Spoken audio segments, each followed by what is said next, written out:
प्रधानमंत्री नरेंद्र मोदी आज ओडिशा के दौरे पर रहेंगे। वहां पर प्रधानमंत्री मोदी पश्चिमी ओडिशा के संबलपुर शहर में एक सार्वजनिक कार्यक्रम के दौरान 68,000 करोड़ रुपए से अधिक की परियोजनाओं का शुभारंभ भी करेंगे। जानकारी के अनुसार पीएम मोदी दोपहर में झारसुगड़ा हवाई अड्डे पहुंचेंगे, जहां से वे भारतीय वायुसेना के विशेष विमान से संबलपुर जाएंगे, जहां पीएम मोदी के आईआईएम संबलपुर पहुंचने का कार्यक्रम है। यहां पर प्रधानमंत्री मोदी जगदीशपुर, हल्दिया और बोकारो धामरा पाइपलाइन परियोजना के 412 किलोमीटर लंबे धामरा अंगुल पाइपलाइन खंड का उद्घाटन करेंगे।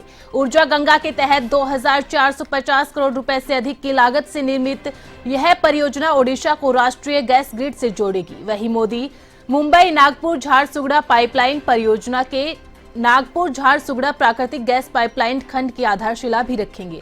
इस परियोजना पर 2,660 करोड़ रुपए से अधिक खर्च होंगे। इससे ओडिशा, महाराष्ट्र और छत्तीसगढ़ जैसे राज्यों में प्राकृतिक गैस की उपलब्धता में सुधार होगा। इसके बाद पीएम मोदी राजधानी भुवनेश्वर स्थित विज्ञान भवन में Commonwealth legal education association, Commonwealth attorney और सोलिसिटर जनरल कॉन्फ्रेंस 2024 का उद्घाटन भी करेंगे। इस अवसर पर पीएम मोदी उपस्थित जनसमूह को संबोधित भी करेंगे।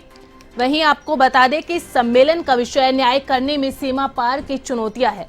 इसमें कानून और न्याय से संबंधित महत्वपूर्ण मुद्दों जैसे न्यायिक परिवर्तन और कानूनी कार्य प्रणाली के नैतिक कायम, कार्यकारी जवाबदेही और आधुनिक कानूनी शिक्षा के बारे में विचार विमर्श किया जाएगा।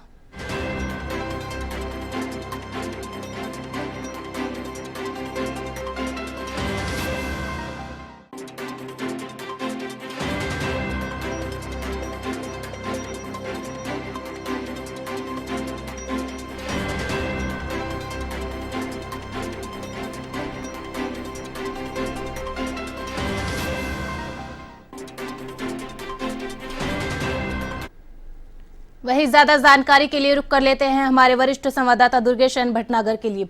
दुर्गेश, आज प्रधानमंत्री मोदी का ओडिशा दौरा है, इस कार्यक्रम को लेकर क्या कुछ जानकारी?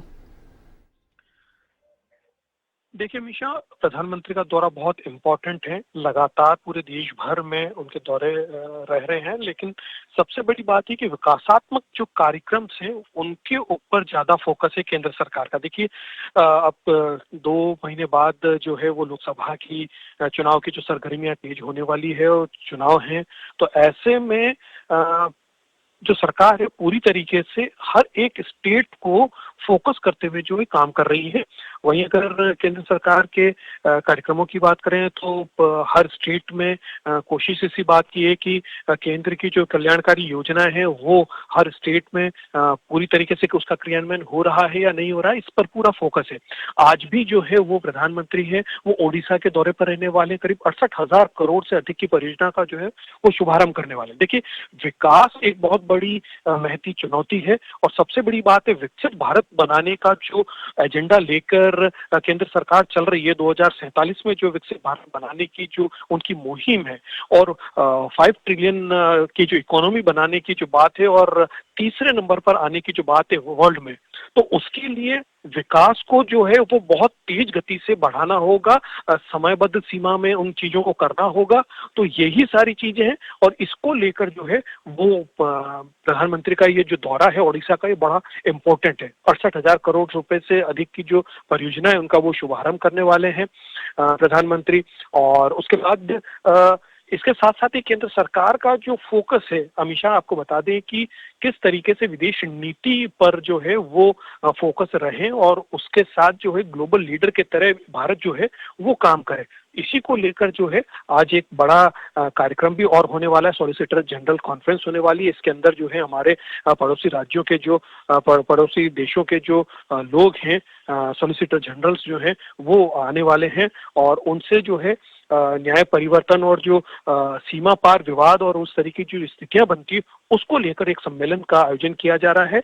और किस तरीके से जो आने वाला समय है, कानून उसमें किस तरीके से बदलाव कानून के किए जा सकते हैं, आपस में एक दूसरे की जो महत्वपूर्ण मुद्दे हैं उन पर किस तरीके का इम्पैक्ट जो है उसको लेकर एक बड़ा जो है वो सम्मेलन हो रहा है, उसका भी जो है उद्घाटन आज प्रधानमंत्री करने वाले हैं। जी अमित शाह। आपने सही कहा कि 2047 तक विकसित भारत बनाने के लिए विकास की गति को तेज करना जरूरी है, लेकिन लोकसभा चुनाव भी बेहद करीब है और ऐसे में मिशन 400 पार को लेकर बीजेपी लगातार एक्टिव मोड में है और उसी को लेकर प्रधानमंत्री मोदी इस मिशन 400 पार को लीड करते हुए तमाम राज्यों के दौरे कर रहे हैं इन दौरान। जी दुर्गेश। बिल्कुल बिल्कुल, देखिए जब तक अगर हमारा जो ऊर्जा का क्षेत्र अगर समृद्ध नहीं हुआ, हमारे रोड एंड ट्रांसपोर्ट का जो विभाग है वो समृद्ध नहीं हुआ, हमारी रोड्स अगर अच्छी नहीं हुई, हमारे रेलवे ट्रैक्स अगर अच्छे नहीं हुए और जिस तरीके से पाइपलाइन बिछाई जा रही है, गैस की जो पाइपलाइंस बिछ रही है, पानी के लिए जिस तरीके के सोर्स को बनाया जा रहा है और अक्षय ऊर्जा का जिस तरीके से इस्तेमाल किया जा रहा है, सोलर हब बनाने की जो बात है, ये सारा जो है ये पूरी तरीके से जो फोकस करता है वो हमारी इकोनॉमी को बूस्ट करने के लिए है। देखिए अगर हम समयबद्ध सीमा में अगर हमको अपने देश को ग्लोबल लीडर बनाना है, हमको 5 ट्रिलियन की इकोनॉमी बनाना है और जिस तरीके से लगातार विकास करना है, रोजगार उत्पन्न करने हैं और आधुनिक जो स्थितियां बन रही है उसमें आगे बढ़ना है, तो उन चुनौतियों से पार पाने के लिए विकास बहुत इंपॉर्टेंट है और लगातार मोदी सरकार ये कहती आई है कि विकास की गति को किसी भी कीमत पर अवरुद्ध नहीं किया जाएगा, उसमें कहीं कोई पॉलिटिकल माइलेज लेने की कोशिश नहीं होगी। सीधे तौर पर अगर कहीं किसी स्टेट में अगर बीजेपी की सरकार नहीं है तो भी उसमें कहीं चहुमुखी विकास में कोई कमी नहीं आए, इसको लेकर केंद्र सरकार जो है लगातार काम कर रही है। तो विकास तभी होगा, हम इतनी बड़ी इकोनॉमी तभी बन पाएंगे जब हमारा जो टाइमिंग पर हमारे जो प्रोजेक्ट्स हैं वो पूरे होंगे और उन प्रोजेक्ट्स का जो इम्पैक्ट है वो हमारी इकोनॉमी को बूस्ट करने के लिए काम आएगा। हमेशा दुर्गेश, आपने सोलर ऊर्जा की बात की और आपने ये भी कहा कि भारत जो है 5 से 7 ट्रिलियन डॉलर की इकोनॉमी बनने की एक तरीके से राह पर चल पड़ा है और प्रधानमंत्री मोदी ने पूरी दुनिया को एक तरीके से मूल मंत्र भी दिया था, वन सन और वन नेशन को लेकर, एक तरीके से कि एक सूर्य होगा पूरी दुनिया में जिससे ऊर्जा एक तरीके से जाएगी। तो उसको लेकर प्रधानमंत्री मोदी का क्या कुछ आगे संकल्प या क्या कुछ रणनीति रहने वाली है?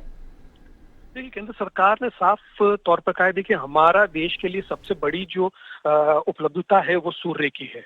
हमारे पास जिस तरीके का सूर्य का जो रोशनी और सूर्य की जो तपिश हमारे देश पर है उसका बहुत बड़ा फायदा लिया जा सकता है। देखिए हम जो है पेट्रोल और डीजल पर और जो दूसरे जो ऊर्जा के स्रोत हैं उन पर ज्यादा टाइम तक हम निर्भर नहीं रह सकते क्योंकि इनकी एक लिमिटेशंस है, ये एक समय बाद खत्म होने वाले हैं।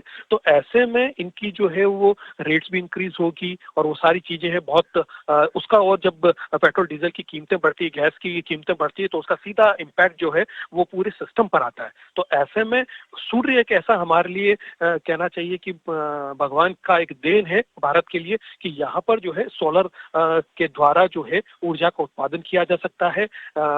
जो विंड एनर्जी है वो हमारे यहाँ पर बहुत इजीली हम उसको बना सकते हैं। तो ये जो है वो अक्षय है, इसका कभी क्षय नहीं होगा और इस अक्षय ऊर्जा का ही उपयोग जो है हमारी इंडस्ट्रीज में, हमारे विकास के परियोजनाओं में किया जा सकता है। तो ऐसे में सोलर हब बनाने की जो मुहिम है केंद्र सरकार की, उसका सीधे तौर पर इम्पैक्ट यही कि जो दूसरे देशों पर जो हमको आधारित रहना पड़ता है, उनके ऊपर जो डिपेंडेंसी है ऊर्जा की, उसकी पेट्रोल और डीजल की, वो कम से कम हो, ताकि जो है वो हम हमारा ऊर्जा को अगर हम प्रोड्यूस करने लग जाएं तो हमें जो है दूसरे देशों की तरफ देखने की जरूरत नहीं होगी और हम आत्मनिर्भर बन जाएंगे। और आत्मनिर्भर बनेंगे तो हमारी जो इकोनॉमी है वो बूस्ट होगी और हम ग्लोबल लीडर की तरह फुल फ्लेज तरीके से हम काम कर सकेंगे। यही जो है केंद्र सरकार का और यही जो है प्रधानमंत्री मोदी का जो है मूल मंत्र है और इसी के ऊपर जो है केंद्र सरकार जो है वो काम कर रही है। हमेशा बहुत बहुत शुक्रिया दुर्गेश तमाम जानकारी हमारे साथ साझा करने के लिए। तो प्रधानमंत्री मोदी का आज ओडिशा दौरा रहने वाला है